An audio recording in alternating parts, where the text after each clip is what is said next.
తన కన్న కూతురిని ఒకటి ఏడిపిస్తున్నాడని చెప్పి ఒక కన్న తల్లి ఎంతో ధైర్యం తెచ్చుకొని పోలీస్ స్టేషన్కి వెళ్ళి కంప్లైంట్ చేస్తే, ఎంతో ధైర్యం ఎందుకన్నానో మీకు అర్థమవుతుంది. కంప్లైంట్ చేస్తే పోలీసుల నిర్లక్ష్యం వల్ల ఈరోజు 6 ప్రాణాలు పోయినాయి. మనం సైకోగాళ్ళు అనుకుంటాం కదా, ఈడు ముందు ఆ సైకోగాళ్ళు కూడా దిగదుడిపోయి. మనం పురాణాల్లో రాక్షసులు అనుకుంటాం కదా, వీడు రాక్షసులకు మించిన రాక్షసుడు మామ. ఎందుకంటే వీడు చంపిన 6లో తన సొంత కుటుంబ సభ్యులు ఉన్నారు, తన భార్య ఉంది, వాడి పిల్లలు ఉన్నారు మామ. 2 పిల్లలు, 4 సంవత్సరాల వయసు 18 నెలల వయసు ఉన్న పిల్లలను చంపాడు. నరరూప రాక్షసుడు మామ వీడు. నాకు పోలీసులన్నా, చట్టం అన్నా, న్యాయ వ్యవస్థలన్నా చాలా గౌరవం ఉంది. ఏది జరగాలన్నా పోలీసులు కోర్ట్స్ జరగాలని కోరుకుంటాను నేను. కానీ ఇలాంటివి చూసినప్పుడు, ఇలాంటివి విన్నప్పుడు మామ, ఇలా నా కొడుకుల్ని నడి రోడ్డు మీద రాళ్లతో కొట్టి చంపిన పాపం లేదనిపిస్తుంది. ఇన్ఫ్యాక్ట్ పాపం కాదు కదా, ఎవడైతే చంపుతాడో వాడికి పుణ్యం కూడా వస్తుందేమో అనిపిస్తుంది. ఇంది మామ, ఎలా మామ ఇంత మారిపోతారు మనుషులు? ఇంత సైకోగా, ఇంత రాక్షసత్వంగా మనుషులు ప్రాణాలు తీసుకునేలాగా సొంత పిల్లల ప్రాణాలు. ఈ పిల్లలు లేక ఎంతమంది పూజలు చేసి అవి చేసి ఈ చేస్తారు సొంత పిల్లల్ని. హాయ్ ఫ్రెండ్స్, నా పేరు Anand, welcome to Anand news. చెప్పాలంటేనే బాధగా, భయంగా ఉంది. కొన్ని విషయాలు నాకు ఎంత ఇది వచ్చేస్తుందంటే, పిల్లలు అనగానే నేను ఈ వీడియోలో కొన్ని వర్డ్స్ కొద్దిగా కోడ్ లాంగ్వేజ్లో చెప్తా. ఎందుకంటే మనది న్యూస్ ఛానల్ కాదు, యూట్యూబ్ మనల్ని బాగా రిస్ట్రిక్షన్లో పెట్టేస్తుంది. సో కొన్ని కోడ్ వర్డ్స్లో చెప్తా. Let's see, I'm just trying, I don't no.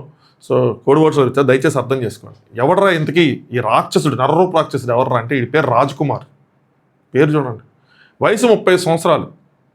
ఈ షాబాద్ మండలంలోనే ఒక కుగ్రామం, వాడు స్వగ్రామం. వాడు అక్కడి నుంచి షాబాద్లో వచ్చి ఉంటున్నాడు. 30 సంవత్సరాల భార్య, 2 పిల్లలు, ఒక 4 సంవత్సరాలు, ఒకరికి 18 నెలలు. అయితే వీడు దొంగనాగుడుకు ఇంటి పక్కింట్లో ఉన్న ఇంటర్మీడియట్ చదువుతున్న ఒక అమ్మాయి మీద కన్నేశాడు. అమ్మాయిని బెదిరియటం, అమ్మాయిని ఏడిపించటం, అమ్మాయి ఎక్కడికి వెళ్తే అక్కడికి వెళ్ళటం, అమ్మాయి బస్సులో కాలేజీకి వెళ్తే అది అడ్డగించేసి అమ్మాయిని దూరా, కారులో రా, అది అని చెప్పి ఇచ్చేయటం. ఎంత నీచానికి దిగజారాడంటే వీడు, వాళ్ళ ఇంటి వైపు ఒక సీసీ కెమెరా పెట్టాడంట. ఆ అమ్మాయి కోసం, వాళ్ళ కుటుంబ సభ్యుల కోసం, వాళ్ళు ఏం చేస్తున్నారు, ఇంటికి ఎవరు వస్తున్నారు, ఎవరు వెళ్తున్నారు, వాళ్ళ కదలికలు ఏంటి, ఇవన్నీ తెలుసుకోవడం కోసం. అయినా వీళ్ళు పోలీస్ స్టేషన్కి వెళ్ళి ఏం కంప్లైంట్ చేయలే. సరే మాట్లాడుతున్నారు, చేయొద్దని చెప్తున్నారు, ఇవన్నీ చెప్తున్నారు. అయితే ఈడు ఆపల. ఈడేం చేశాడంటే, వీళ్ళు ఏం చేశారంటే, ఫస్ట్ వీడికి ఇంక మనం ఏం చేయలేమని చెప్పి వీళ్ళు బస్సు ఎక్కేటప్పుడు ఆ అమ్మాయికి ప్రొటెక్షన్కి ఒకళ్ళు, బస్సు దిగేటప్పుడు ఒకళ్ళు, సమ్టైమ్స్ బస్సులో అమ్మాయితో పాటు ఒకళ్ళు, ఇలా కుటుంబ సభ్యులు ఉండేవాళ్ళంట. తర్వాత వీడు అయినా కూడా ఆ అమ్మాయి కాలేజీ నుంచి బయటికి రాగానే అడ్డగించడం, ఏడిపీయటం, ఇవన్నీ చేస్తూ ఉన్నాడు అంట. బెదిరియటం, ముఖ్యంగా నిన్ను నీ కుటుంబ సభ్యులు ఏదైనా చేసేస్తానని చెప్పి బెదిరియటం. ఇలా బెదిరించేవాటికి ఆ అమ్మాయి వాళ్ళ తల్లి, అమ్మాయికి నాన్న లేడు, ఆ స్టోరీ కూడా చెప్తాను మీకు. ఆ అమ్మాయి వాళ్ళ తల్లి బెదిరిపోయి ఆ అమ్మాయిని కాలేజీ మానిపించేసింది. బావా, ఇది మనందరం సిగ్గుతో తలదించుకోవాల్సిన విషయం. టు బి ఫ్రాంక్ చెప్పాలంటే, ఒకడు ఏడిపిస్తున్నాడని చెప్పి మన అమ్మాయిని చదువు మానిపించేసాం అని అనుకుంటే వాళ్ళ అమ్మని తప్పుపడతాంటే అసలు ఒప్పుకోను మనం. ఎందుకు ఆవిడ ఆ పని చేసిందంటే, ఆవిడకి మన పోలీసుల మీద కానీ, మన కోర్టుల మీద కానీ ఎవరి మీద నమ్మకం లేదు. మనందరం ఎందుకు సిగ్గుతో తలదించుకోవాలంటే, అలాంటి సమాజాన్ని నిర్మించాం మనం. చుట్టుపక్కల ఉన్న వాళ్ళు కూడా మీ అమ్మాయిని ఎందుకు మానిపించేశారంటే, పలానా వెధవ వెంటబడుతున్నారంటే ఆ వెధవను పట్టుకొని బుద్ధి చెప్పాల్సిన సిచ్యువేషన్లో ఎవడి పనులు వాడికి ముఖ్యం. ఎవడైనా ఎందుకు దిగుతాడు ఇందులో? అలాంటి సమాజాన్ని మనం, congratulations to all of us, అలాంటి సమాజాన్ని మనం నిర్మించాం. ఒక అమ్మాయి కాలేజీకి వెళ్ళి చదువుకోలేని సిచ్యువేషన్లో మనం క్రియేట్ చేసాం. అమ్మాయిని కాలేజీ మానిపించేసి చివరికి ఇంట్లో పెట్టుకున్నారు. ఎందుకు? పోలీస్ స్టేషన్కి వెళ్ళి కంప్లైంట్ చేయొచ్చు కదా, నమ్మకం లేదు. ఇప్పుడు వాళ్ళు అనుకున్నది నిజమైంది, అటు తిరిగి. అయితే ఏం జరిగిందిరా అంటే, మే 16వ తారీఖు అమ్మాయిని కాలేజీ మానిపించేసినా సరే వీళ్ళు పాపం ఎగ్జామ్స్కి పంపిస్తున్నారు. మే 16వ తారీఖు ఈ అమ్మాయి ఎగ్జామ్ కోసం వెళ్తున్నప్పుడు, ఎగ్జామ్ రాసి తిరిగి వస్తుండగా కాలేజీ నుంచి బయటికి రాగానే వాడు పట్టుకున్నాడంట. అమ్మాయిని పట్టుకొని నువ్వు రాతోరా అయ్యి అని చెప్పి బెదిరిస్తుంటే వాళ్ళ అమ్మ ఉంది, వాళ్ళ అమ్మాయి తీసుకెళ్ళింది ఎగ్జామ్కి, వాళ్ళ అమ్మ అక్కడ ఉంది. వాళ్ళ అమ్మ ఆపితే వాళ్ళ అమ్మని చంపుతానని బెదిరించాడంట. బెదిరించడమే కాకుండా నీ మొగుడిని చంపింది కూడా నేనే అని చెప్పాడంట అమ్మాయి వాళ్ళ నాన్నని. ఆయన చనిపోయి 1 year అవుతుంది, దాని డీటెయిల్స్ కూడా మీకు చెప్తాను. బెదిరించాడంట. ఇంకా ఆవిడ పోరాడితే ఈరోజు వదిలేస్తున్నా, కానీ అవసరమైతే నిన్ను, నీ కుటుంబ సభ్యుల్ని మొత్తం చంపేస్తా అని బెదిరించి అక్కడి నుంచి వెళ్ళిపోయాడంట. ఇంకా అప్పుడు ఆవిడ లాభం లేదు, ఇది ఏదోలా ఉంది, ఇంకా తప్పదు అని చెప్పి అలాంటి తప్పని సిచ్యువేషన్లో ఆవిడ అప్పుడు పోలీస్ స్టేషన్కి వెళ్ళి కంప్లైంట్ చేశారు.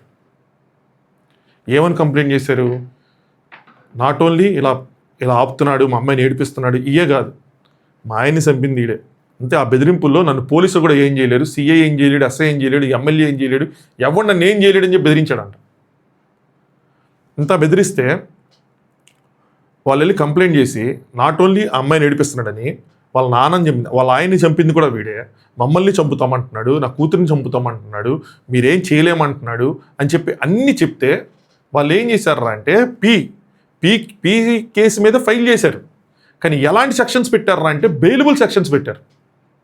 అంటే జస్ట్ అమ్మాయిని ఏడిపిస్తున్నాడు వాటికి రిలేటెడ్గా పెట్టారు. కానీ అక్కడ ఇంటెన్సిటీ చూడలేకపోయారు పోలీసులు, ఫెయిల్ అయిపోయారు. అక్కడ ఒక క్రిమినల్ ఎవరైతే ఉన్నారో వాడు ఏం చేయగలడు, వాడు ఎంత నేరానికి పాల్పడగలడు అన్నది గమనించలేకపోయారు.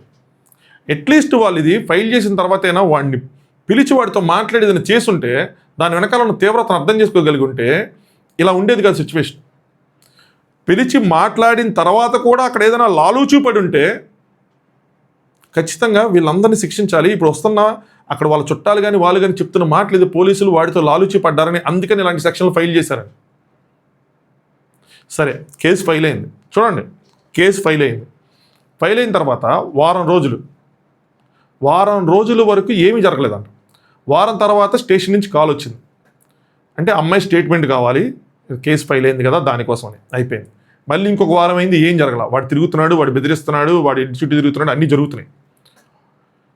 ఈ అమ్మాయి వాళ్ళ మామయ్య తల్లికి సంబంధించిన బ్రదర్ ఆయన వెళ్ళి పోలీసులు అడిగాడంట, ఎస్ఐ గారిని, ఏంటండి ఏమైందంటే, ఎవరు మీరు ఏంటి అని అడిగితే, ఏ ఫైలు, ఆయనకి అసలు ఆ ఫైల్ ఏంటో కూడా తెలియదు, ఆ ఫైల్లో ఏముందో కూడా తెలియదు అంట. తెప్పించి చూసి చూద్దాం ఏదోటి చేద్దాం అని అన్నాడంట. అయిపోయింది. మొత్తానికి 20 రోజులైంది. మళ్ళీ వెళ్తే అంటే మమ్మల్ని ఇట్లా బెదిరిస్తున్నాడు, మా బావని చంపింది కూడా వాడే అన్నాడు, పోలీసులు ఏం చేయలేమన్నాడు, పోలీసులు కూడా ఏం చేయలేరు, ఎమ్మెల్యే కూడా ఏం చేయలేరు, కొన్ని లక్షలు పడేసిన వాళ్ళు కొనేయగలనని చెప్పాడు, ఈ చెప్పాడు, ఏం చేసుకోవట్లేదు, ఏం తీసుకోవట్లేదు, యాక్షన్ తీసుకోవట్లేదు. ఏంటంటే ఈ కేసుతో నమోదయ్యే కొన్ని కేసులు 2-3 నెలల వరకు వెళ్తాయి అని చెప్పి అలా చెప్పారంట. పట్టించుకోలేదంట. తర్వాత పిలిచి మాట్లాడారు, ఏదో చేశారంటే ఏంటంటే మా అమ్మని ఇట్లా అడ్డగిస్తున్నాడు, ఇకే చేస్తున్నాడు అని వెళ్తే వాడు భయపడ్డాడు, మేము భయపెట్టాం, వాడు ఇంక మీ జోలికి రాడు అని చెప్పారంట. దాని తర్వాత లేదనుకుంటే పిలిచి మాట్లాడదాం, ఏదోటి చేద్దాంలే, సెటిల్మెంట్ అలా అన్నారంట. ఆవిడ ఎంతో ధైర్యం తెచ్చుకొని ఎందుకు పోలీస్ స్టేషన్కి వెళ్ళి కేసు పెట్టింది ఫస్ట్ అన్నాను కదా. ఎందుకు అన్నానంటే ఇందుకోసమే. నమ్మకం లేదు ఆవిడికి, పోలీసులు అంటే నమ్మకం లేదు. ఏ రోజైతే సీసీ కెమెరా అవి పెట్టాడో ఆ రోజు పోలీసుల దగ్గరికి వెళ్ళాలి. ఏ రోజైతే ఆ అమ్మాయి చేపట్టుకున్నాడో ఆ రోజు పోలీస్ స్టేషన్కి వెళ్ళాలి. ఏ రోజైతే వాళ్ళ అమ్మాయిని ఆపాడో ఆ రోజు వెళ్ళాలి. ఎందుకు వెళ్ళలేదు ఆవిడ అంటే న్యాయం జరగదని ఆవిడ తెలుసు. ఇన్ రిటర్న్ సెటిల్మెంట్లు వీళ్ళ డబ్బులు ఎందుకు మన సామాన్యులు మన స్టేషన్ వరకు వెళ్ళామంటే ఇందుకోసమే. కేసు పెట్టడానికి వెళ్తే మనల్ని దోచేస్తారు కొంతమంది పోలీసులు, అంత భయం మనకి, మనల్నే అంటారు. కేసు పెట్టడానికి వెళ్ళి మనల్ని లోపల ఇచ్చుకున్నట్టు ఉంటుంది. అందుకని మనం చాలామంది పోలీసులు నమ్మడానికి కూడా భయపడతాం. రాజకీయ నాయకులు ఎవరైనా పోలీసులు తెలిసిన వాళ్ళు, పెద్ద లాయర్లు తెలిస్తేనే మన స్టేషన్లో గుమ్మం ఎక్కగలం. లేదంటే మన సిచ్యువేషన్ మరీ ఎంత దారుణంగా అంటే ఎంత దారుణంగా అయిపోతేనే మనం గుమ్మం ఎక్కగలం. అరే నువ్వు ఇట్లా చేసావంట అని చెప్పి పిలిచి వాడిని అరెస్ట్ చేయకుండా, వాడి మీద అలాంటి గట్టి సెక్షన్లు పెట్టి కేసులు పెట్టకుండా, ఏదో హత్య చేశాడన్నారు దాని మీద ఎంక్వైరీ చేయకుండా, ఏమి చేయకుండా వాడిని వదిలేశారు. వాడేం చేశాడు, ఒక సెక్షన్ ఆఫ్ మీడియాలో ఏమొస్తుందంటే యాంటిసిపేటరీ బెయిల్ తీసుకున్నాడని, ఒకటేమో స్టేషన్ బెయిల్ తీసుకున్నారని. నేను చాలా రీసెర్చ్ చేశాను, 100% కంక్లూజివ్గా ఏది లేదు, కానీ 90% వాడు యాంటిసిపేటరీ బెయిల్ తీసుకున్నాడు. మరి ఎలా ఇచ్చారు, ఏ బేసిస్లో ఇచ్చారు, ఎందుకు ఇచ్చారు, మన న్యాయస్థానాలు, మన సెక్షన్లు, మన వ్యవస్థలు ఇంత వీక్ అర్థం చేసుకోండి. వాడు బెయిల్ మీద వచ్చాడు, ఒక వారం రోజులు అయింది, మధ్యలో ఏం జరిగిందో తెలియదు. కానీ జూలై 10వ తారీఖు అంటే 2 days బ్యాక్, శుక్రవారం రోజు రాత్రి 10:45 ఆ రాజ్ కుమార్ ఈ అమ్మాయి వాళ్ళ ఇంటికి, ఎవరైతే కేసు పెట్టారో వాళ్ళ ఇంటికి వచ్చి తలుపులు కొట్టాడు. కేసు పెట్టిన ఆవిడ తలుపు తీయంగానే ఆవిడ పుడిచి చంపేశాడంట. లోపలికి వెళ్ళిన తర్వాత అమ్మాయి వాళ్ళ నాన్నమ్మ ఆవిడ్ని చంపేశాడంట. అమ్మాయి వాళ్ళ అక్క 20 సంవత్సరాలు, వికలాంగురాలంట, కాళ్ళు ఉండవంట, మాటలు రావంట, అమ్మాయిని వదిలేశాడంట. ఈ అమ్మాయిని బరాబరా పట్టుకుంటా, సీసీ కెమెరాలో రికార్డ్ అయింది, లాక్కుంటా తీసుకెళ్ళి కారులో ఎక్కించుకొని వెళ్ళాడు. ఎక్కించుకెళ్ళి ఏం చేశాడు అంటే ఒక చెరువు, ఊరి చివరి ఏదో చెరువు, అక్కడ తీసుకెళ్ళి దారుణంగా కత్తితో పొడిచి అమ్మాయిని చంపేశాడంట. మొత్తం ముగ్గురు. వాళ్ళ నాన్న కూడా చంపాడు. వాళ్ళ నాన్న ఎలా చంపాడు అంటే, ఇది కూడా ఇక్కడే చెప్తున్నాను. వాళ్ళ నాన్న, ఇది కొంచెం మాట్లాడుకోవాలి మనం. వాళ్ళ నాన్న వీడు కలిసి మందు తాగేవాళ్ళంట. వాళ్ళ వాళ్ళ బామ్మర్ది చెప్తున్నాడు ఈ విషయం విలేకరులకి. మందు తాగితే ఒకరోజు తీసుకొచ్చి భుజాల మీద తీసుకొచ్చి పడుకోబెట్టాడంట ఇంట్లో. వీళ్ళు ఏమనుకున్నారు, బాగా తాగేస్తున్నాడు, అవుట్ అయిపోయాడు అనుకున్నారంట.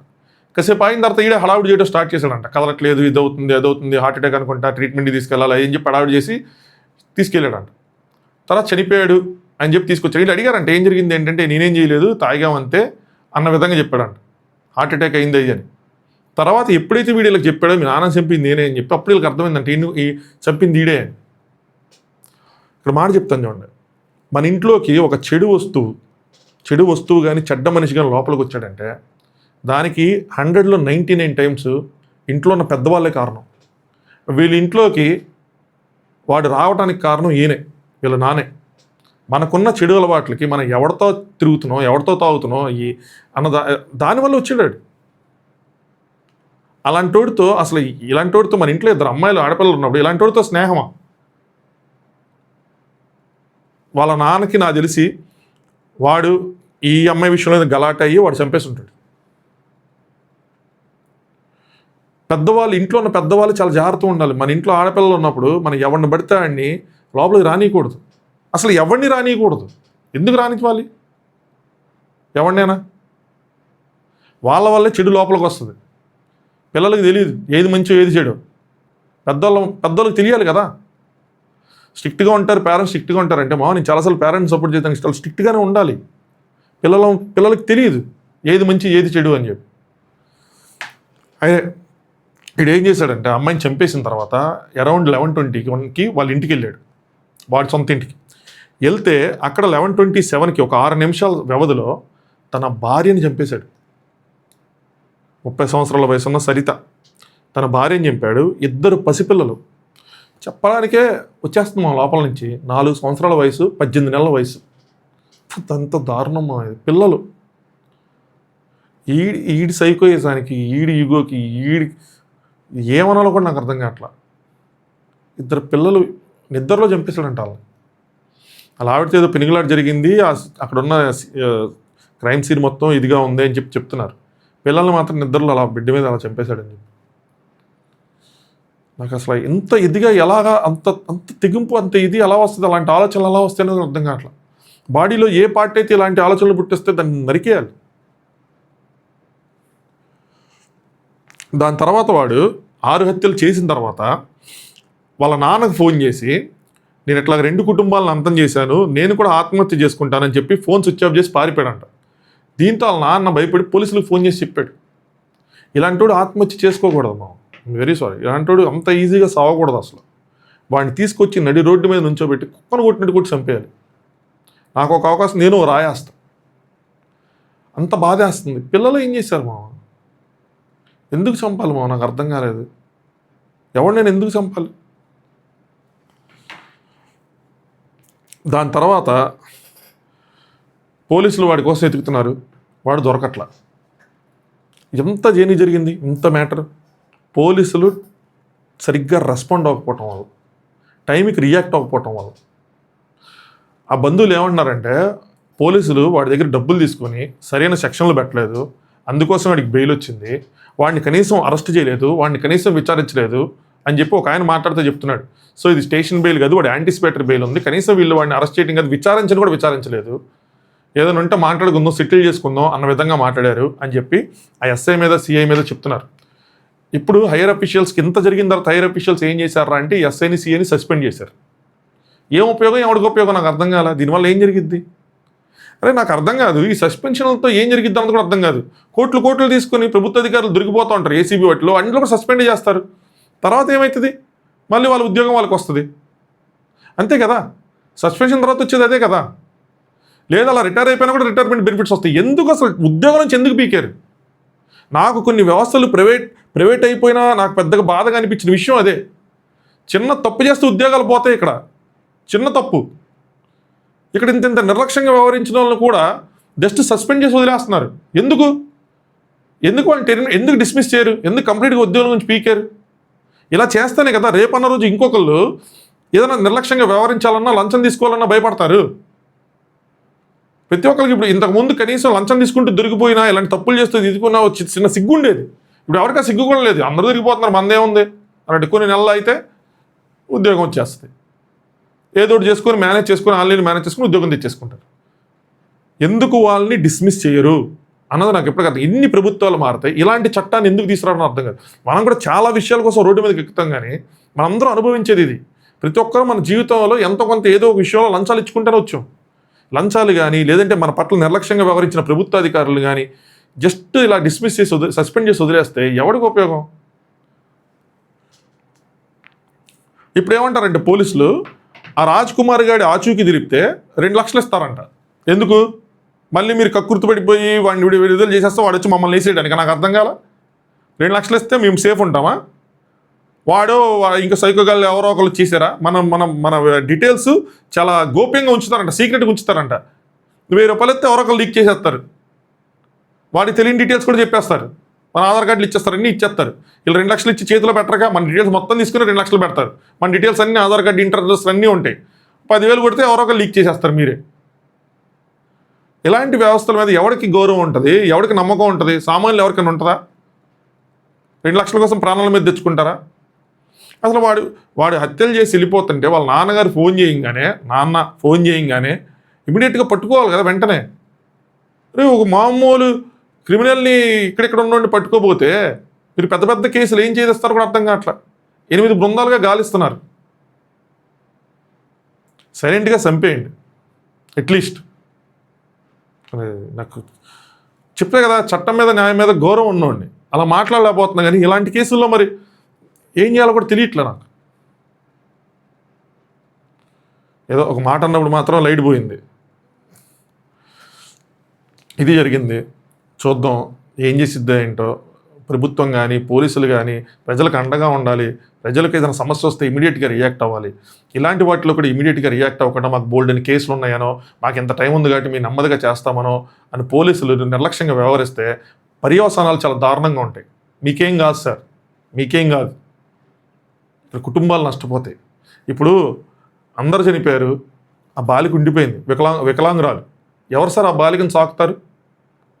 మీరు ఏం చేసినా ఆ బాలికని జాగ్రత్తగా చూసుకునేలాగా, ప్రేమగా ఒక అమ్మలా చూసుకునే సిచ్యువేషన్స్ కానీ, ఎన్విరాన్మెంట్ కానీ క్రియేట్ చేయగలరా? ఎవడైనా ఎంత డబ్బులు ఇచ్చినా. ఇప్పుడు అమ్మాయి చుట్టూ డబ్బుల కోసం ఉండే చుట్టాలు ఒకళ్ళిద్దరు ఉంటారేమో, మంచి చుట్టాలు కూడా ఉండొచ్చు, నాకు తెలియదు. ఇప్పుడు ఆ బాలిక పరిస్థితి ఏంటి? ఆ వికలాంగురాల పరిస్థితి ఏంటి? కనీసం మామూలు అమ్మాయి అయితే మీరు ఉద్యోగం ఏదైనా ఇస్తే తన కాళ్ళ మీద తను నించుండొద్దేమో. కాళ్ళు కూడా లేవంటున్నారు అమ్మాయికి. మీరు నిర్లక్ష్యంగా వ్యవహరించడం వల్ల 6 ప్రాణాలు, అంతకు ముందు ఒక ప్రాణం, ఇప్పుడు ఈ అమ్మాయి. చూడండి, ప్రభుత్వ అధికారులు మీరు పేదవారి పట్ల మాత్రం కొంచెం సౌమ్యంగా, సానుకూలంగా, పేదవారని కాదు బాధితుల పట్ల సౌమ్యంగా, సానుకూలంగా స్పందించండి సార్. తప్పుంది, కంప్లైంట్ ఇచ్చిన వాళ్ళది తప్పు లేదు అని మీకు అనిపిస్తే ఇమీడియట్గా వాళ్ళకి ఏదైతే వాళ్ళు కంప్లైంట్ ఇచ్చారో దాని మీద చర్యలు తీసుకోండి. ఇది మీ వ్యవస్థకే సిగ్గుచేయడు సార్. మీరు ఒకటి మీద వాడికి మీ వార్నింగ్ ఇచ్చామని వాడు ఇంత తెగించాడంటే మీకే సిగ్గుచేటు ఇది. పోలీసుల మీద ప్రజలు తిరుగుబాటు చేసుకునేలాగా తెచ్చుకోకండి సార్. మీరు మమ్మల్ని రక్షించాలి, మీ వల్ల మేము శిక్షకు గురవ్వకూడదు. మీ ఒపీనియన్స్ని షేర్ చేయండి. Thanks for watching Anand news.